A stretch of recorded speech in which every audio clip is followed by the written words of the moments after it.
सुप्रभात। मैं हूं जयेंद्र राणा। ईश्वर से एक होना,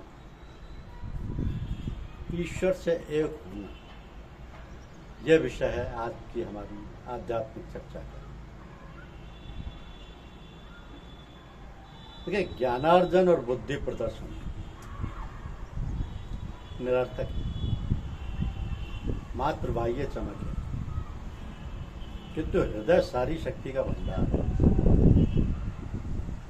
मस्तिष्क में नहीं, हृदय में आत्मा सर्व ज्ञान शक्ति तथा क्रिया शक्ति को लेकर विराजमान है। शतः चैकाय हृदय से नाय है। मुख्य शिरा केंद्र जो हृदय के निकट ही है और जिसे सिंपैथेटिक गैंग्लिया कहते हैं, पर ही आत्मा का दुर्ग स्थापित है। जितना अधिक हृदय आप प्रदर्शित करेंगे उतनी ही आपकी विजय होगी। मस्तिष्क की भाषा को बहुत कम व्यक्ति समझते हैं,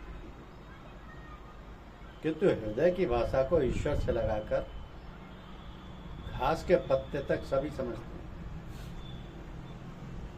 ईश्वर से एक होने के दो ही मार्ग हैं। पहला है हृदय पर ध्यान केंद्रित करना और उसमें काफी नीचे उतरना और वहां पर उसकी मौजूदगी को महसूस करना।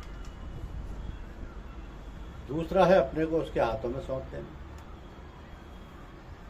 उसी प्रकार से जैसा बच्चा अपने को माता पिता के हाथ में सौंप देता है, अपने को पूर्णतः भूलकर। मुझे दूसरा मार्ग अधिक आसान दिखाई देता है, क्योंकि आध्यात्मिक जगत में बहुधा ये वाद विवाद का विषय बन जाता है कि चेतना को एकाग्र करें और हृदय पर केंद्रित किया जाए या मस्तिष्क में या आज्ञा चक्र में। किंतु कुछ संत आज्ञा चक्र पर बल देती है, जबकि कुछ हृदय को केंद्र मानकर आगे बढ़ने का निर्देश करते हैं। हम इस वाद विवाद में ना पड़कर ये जानने का प्रयास करें कि हृदय में सूरत को केंद्रीभूत करके ध्यान करने का क्या लाभ है और ये साधना किस प्रकार से हमें अंत में साक्षात्कार के मार्ग पर आरूढ़ कर सकती है। तो हृदय मनुष्य की सर्व शक्तियों का भंडार है। आदि से ज्ञानी कहते हैं कि ईश्वर का निवास मनुष्य के हृदय में है। गीता के 18वें अध्याय में भगवान कहते हैं ईश्वर सब मनुष्यों के हृदय में निवास करता है।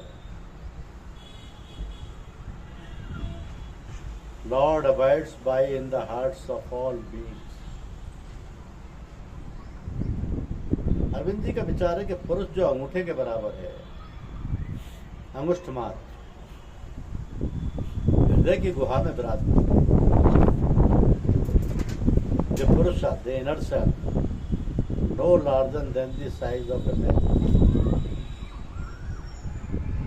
तो कठ उपनिषद तथा श्वेता शस्त्र उपनिषद दोनों ही में इस पुरुष स्वरूप के स्थान पर विस्तृत विवेचन।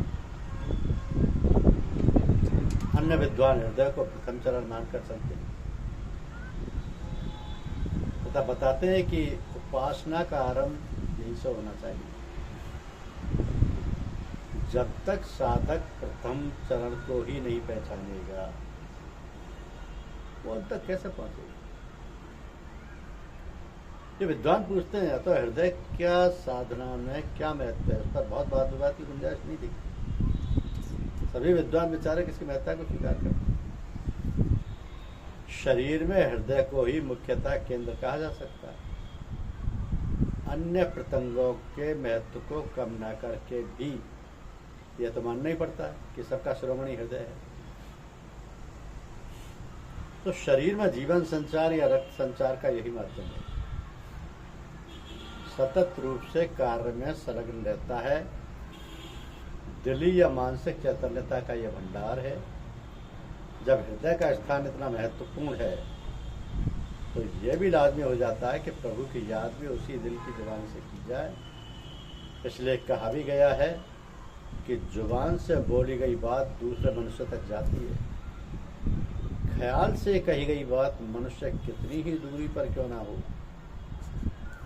उसके पास पहुंचती, किंतु दिल से कही गई बात आकाश तक जाती है या ईश्वर तक जाती है। इसी कारण जितने भी जाप या सुमरन के प्रकार बताए जाते हैं उनमें सर्वश्रेष्ठ जाप दिल का जाके रहना है। हृदय अथवा कल्प में ध्यान करने का एक और बड़ा लाभ है, जिसे हम जीव वैज्ञानिकी लाभ यानी बायोलॉजिकल एडवांटेज कह सकते हैं। अब क्योंकि रक्त का संचार हृदय से होता है और सारे शरीर में तो सर्वश्रेष्ठ है कि व्यक्ति राम नाम की टंकोर में नृत्य करता हुआ शरीर में दौड़े, क्योंकि रक्त का भंडार हृदय है और वो ईश्वर सुमिरन में डूबा हुआ है। तो वहां से जो चीजें संचारित होंगी उसमें भी वही गुण अवश्य पाए जाएंगे। इस प्रकार का अभ्यास आपके शारीरिक कार्यकलापों तथा रहन सहन को ही आमूलभूत रूप से परिवर्तित कर देगा तथा एक नवीन सौंदर्य की प्रतिष्ठा करेगा। इस प्रकार साधना करने से आप जो सुमरन हृदय में ही लेकर चले थे वो सारे शरीर में स्थानांतरित हो जाएगा। राम नाम आपके प्रत्येक रोमकूप से प्रस्फुटित हो जाएगा। इसके अतिरिक्त ये भी हो सकता है कि आपको शब्द अन्य स्थानों में भी सुनाएंगे। कल्प यानी हृदय के अतिरिक्त भी अन्य कई केंद्र हैं जो हृदय चक्र के ही भाग हैं। इनमें रूप आदि मुख्य है। तो हृदय में ध्यान करने से इन सभी का मार्ग खुल जाता है और आज्ञा चक्र की पहुंच सुलभ हो जाती है। इसके पश्चात ब्रह्मरंध्र तक पहुंचा जाता है जो शरीर में साधना का अंतिम स्थान है। तो सारा मार्ग हृदय की कड़ी जो पहली कड़ी है पकड़ने से सुलभता से तय हो जाता है।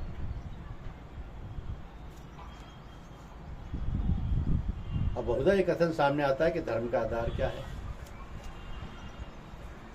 क्या धार्मिक विश्वासों को विज्ञान की मान्यताओं की तरह किसी प्रयोगशाला में परीक्षण की कसौटी पर कसा जा सकता है? साधारण व्यक्ति तो यही कहेगा कि धर्म एक बकवास है, कई मतों का एक गट्टा है, यहाँ कोई एक मापदंड नहीं है जिसके मन में जो कुछ आया कहा गया। किंतु यदि इसी विषय का गूढ़ अध्ययन किया जाए तो इसका तन की असत्यता तुरंत प्रकट हो जाएगी। धर्म जो वास्तव में धर्म है, चाहे किसी भी देश या संप्रदाय का हो, एक सार्वभौमिक मान्यता पर आधारित है। ये सब धर्म एक समान अभिज्ञता और अनुभूति पर प्रतिष्ठित है। जो धर्माचार्य हो गए हैं, जिन्होंने अपने धर्म का प्रचार किया है, वो सब उनके प्रत्यक्ष अनुभव का विषय है। सभी ने दावा किया कि मुझे सत्य विशेष की अनुभूति हुई, मैं उसका दर्शन कर चुका हूँ और अन्य लोग भी कर सकते हैं। ईसाई धर्म यीशु के प्रत्यक्ष अनुभव पर स्थापित है। उन्होंने कहा मैंने ईश्वर के दर्शन किए। उनके शिष्यों ने भी इस कथन की पुष्टि की। इसी प्रकार बौद्ध धर्म भी तथागत भगवान की प्रत्यक्षानुभूति पर स्थापित है। उन्होंने कहा कि मैं बुद्ध हो गया, मुझे ज्ञान हो गया, सत्य का अनुभव किया, उसके संपर्क में रहे तथा उसी का प्रचार किया। यही दावा मोहम्मद साहब ने किया। अपने देश के अनेक ऋषि भी इस सत्य की व्याख्या अपने ग्रंथों में कर गए। अतः स्पष्ट है कि धर्म चाहे वे संसार के किसी भाग का हो, एक प्रत्यक्ष अनुभव पर स्थापित है और वही उसकी सार्वभौमिक तथा सुदृढ़ थाती है। अब सभी धर्माचार्यों ने ईश्वर को देखा था, आत्मदर्शन किया था, अपने अनंत स्वरूप का ज्ञान लाभ किया था। इसी का प्रचार इन सभी साहिबान ने किया। अब एक और दावा किया जाता है, वो यह कि उन लोगों को वो अनुभूतियां चाहे हो गई हों या आजकल यह संभव है।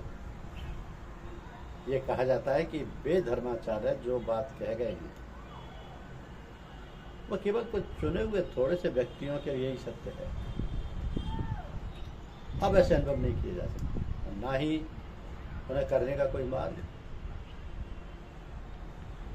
यह कथन भी किसी सत्य पर आधारित नहीं है। संसार में यदि किसी एक व्यक्ति विशेष ने किसी एक अनुभूति की उपलब्धि की है या उसकी संभावना रही है तो आज भी उसे प्राप्त किया जा सकता है तथा उसकी संभावना बनी रही। अब एक धर्माचार्य के दावे का आज भी परीक्षण किया जा सकता है। एक अकाट्य सत्य है जिस पर सब ही धर्म स्थापित है। तो ये एक रूपता ही प्रकृति का सार्वभौमिक नियम है। एक बार जो सत्य घटित हुआ है वो पुनः घटित हो सकता है। यदि आपने सत्य का दर्शन किया है तो मैं भी कर सकता हूँ। अब प्रश्न ये आता है कि क्या कोई व्यक्ति इन अनुभूतियों से संपन्न हुए बिना धार्मिक हो सकता है? सभी धर्माचार्यों के अनुसार यह संभव है। मतलब धार्मिक वही है जिसने इन सभी या उनमें से कुछ का स्वयं लाभ किया या अनुभव किया। जिस विद्या के द्वारा ये अनुभूतियां होती हैं उसको योग कहते हैं। और ये शरीर उस प्रयोगशाला के समान है जहां इनका अवतरण होता है। जिसने सब अनुभव नहीं किया उसे धर्म की चर्चा करने का कोई अधिकार नहीं। तो धर्म को लेकर या भगवान को लेकर जो झगड़ा दिखाई देता है उसका मूल कारण यही है कि भगवान के नाम पर जितना खून बहा उतना और किसी कारण से नहीं। इसलिए कि कभी कोई व्यक्ति मूल तक गया ही नहीं। आप रोज सुनते ही ईश्वर सब जगह है, वो सब देख रहा है, उसकी बहुत कृपा है। किंतु ये सब कहने वालों ने कभी ये महसूस नहीं किया कि वह सब जगह है, वो सब देख रहा है, तो उसकी कृपा है। ये सब व्यक्ति शब्दों पर विश्वास करते हैं, ऐसा ही उन्हें कराया गया। किंतु यदि आपके सामने कोई ऐसा व्यक्ति जिसने सब बातों को अनुभव किया है कोई बात कहे तो उसका प्रभाव दूसरा ही होगा।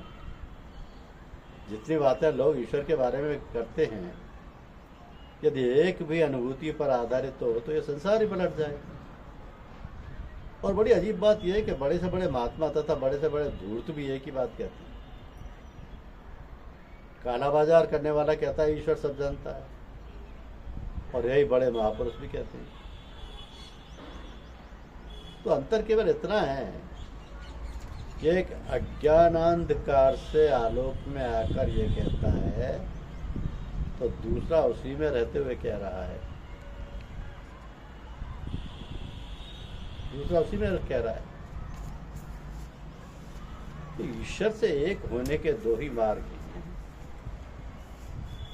कि विद्या पर ध्यान केंद्रित करें और वहां पर उसकी मौजूदगी महसूस करें। दूसरा है अपने को उसके हाथों में सौंप दें, उसी प्रकार से जैसे बच्चा अपने माता पिता के हाथों में सौंप देता है। अपने को पूर्णतया भूलकर दूसरा मार्ग ज्यादा आसान दिखाई देता है। धन्यवाद।